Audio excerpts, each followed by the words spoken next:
Kasus dugaan korupsi dan tindak pidana pencucian uang TPPU Pasokan Batubara PLN, Asabri hingga Krakatau Steel masih terus menjadi sorotan publik dalam perjalanannya.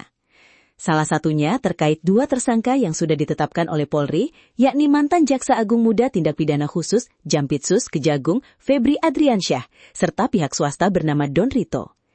Namun latar belakang Don Rito ini sempat masih menjadi misteri meski sudah menjadi tersangka sejak Sabtu 11 Juli 2026 lalu.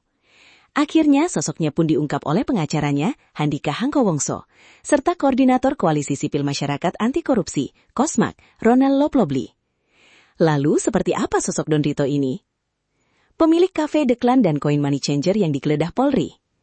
Ternyata, Don Rito merupakan pemilik dari kafe Deklan Signature dan Coin Money Changer. Adapun kedua tempat tersebut sempat digeledah oleh tim gabungan dari Ditreskrimsus Polda Metro Jaya dan Kortas Tipikor Polri pada Rabu 8 Juli 2026 lalu.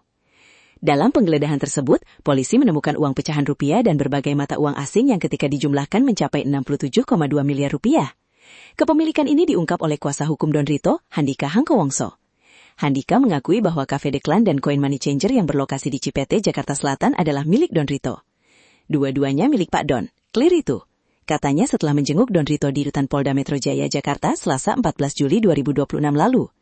Dia menuturkan kliennya pernah mengelola kafe Deklan bersama seorang pengusaha bernama Ferry Yantohong Kiriwang alias Ferry Boboho. Kala itu, kafe tersebut masih bernama Gontran Carrier dan menyajikan hidangan khas Prancis. Namun ketika Don dan Ferry bekerja sama dalam mengelola, usaha tersebut bangkrut. Akhirnya, kafe tersebut berujung dikelola mandiri oleh Don setelah Ferry menyatakan mundur dari kepemilikan. Kafe itu, kata Handika, berujung ganti nama menjadi Deklan. Waktu dipegang dan kerjasama, bangkrut. Kemudian diserahkan ke Pak Idon semuanya, dirubah nama dan dikelola Pak Idon semuanya dan berkembang dengan baik, ujarnya. Pengakuan Handika ini pun dibenarkan oleh Koordinator Kosmak, Ronald Loplobli. Don ini kalau tidak salah terlibat dalam bisnis kulinernya dan money changer. Katanya ketika diwawancarai dalam program On Focus yang tayang di YouTube tribunnews.com Rabu 15 Juli 2026. Teman dekat Febri, jadi lawyer rekomendasi dari ex-Jampitsus. Don Rito ternyata juga merupakan teman dekat dari Febri. Ia merupakan sesama alumni dari Universitas Jambi, Unja. Jadi, Don Rito ini teman Febri saat berkuliah S1 di Universitas Jambi, kata Ronald. Selain itu, Don Rito merupakan seorang pengacara yang kerap direkomendasikan oleh Febri kepada para tersangka korupsi. Jadi, misalkan Febri ini tangani perkara korupsi, gitu ya, maka dia mengarahkan orang-orang ini untuk menunjuk si Don Rito ini sebagai lawyernya, jelasnya. Ronald menjelaskan penunjukan Don Rito sebagai kuasa hukum tersangka korupsi bukan tanpa alasan.